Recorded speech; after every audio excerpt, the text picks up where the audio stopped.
With just more than 340 days before the 2024 presidential election, deadly attacks on election workers have already begun. All that and more now on Graph's Grievances.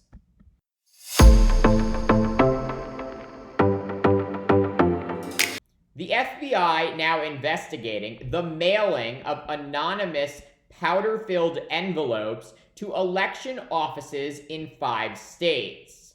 The letters, several of which appear laced with fentanyl, were sent to offices in the presidential battlegrounds of Georgia and Nevada, as well as California, Oregon, and Washington. At least 2 of the letters contained a message reading, quote, "End elections now." This unmistakable act of domestic terrorism, so far largely flying under the radar, thanks to the fact that no one appears to have been injured. But the ramifications of this potentially deadly attack are likely to only accelerate a deeply concerning trend: the mass resignation and retirement of election officials in battleground states.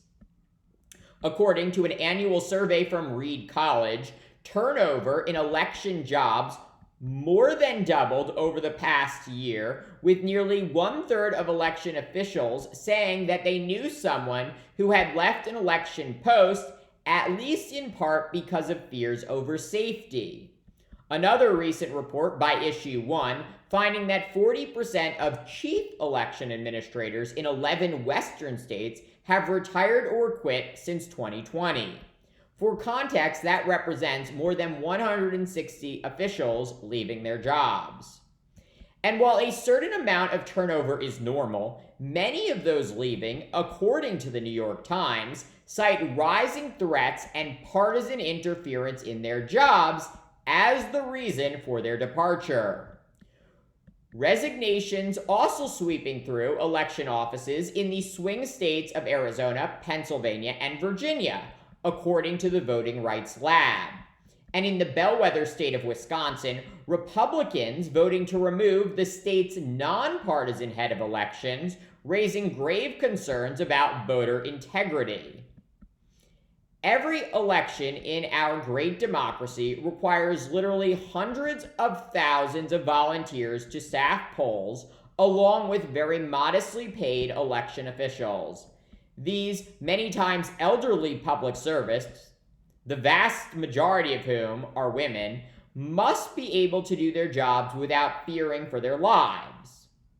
And while we do not yet know who sent those fentanyl-laced envelopes to election officers, the unprecedented number of threats and record harassment now being faced by election officials comes following former President Donald Trump falsely claiming fraud cost him the 2020 election.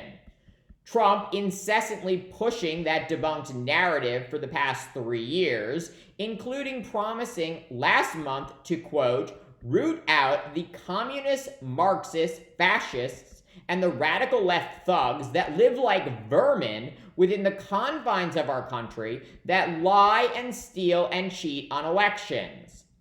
This toxic, dehumanizing rhetoric, no doubt inciting political violence, according to experts consulted by the New York Times. But really, it doesn't take a genius or expert to know that the man who provoked an insurrection at the United States Capitol is more than capable of threatening the lives of poll workers by riling up his millions of supporters, falsely claiming election fraud. And this is exactly what Trump is going to continue to do as we get closer to Election Day next year. Trump has already told us he does not believe he can win, fair and square, against Democrat Joe Biden. You will recall in 2020, Trump demanding that vote counting be stopped after early returns showed him outperforming Biden. Thankfully, that did not happen, and once all the votes were counted, Biden defeated Trump by more than 7 million votes. But those heroic election workers who kept counting the ballots despite intimidation from the president and his allies are vacating their posts in alarming numbers. More must immediately be done to protect these public servants, and Democrats should prioritize recruiting election workers to ensure that all legitimate votes are counted next year. Thank you for watching Graf's Grievances. Let me know what you think. Please like, subscribe, share, and join me tomorrow for more.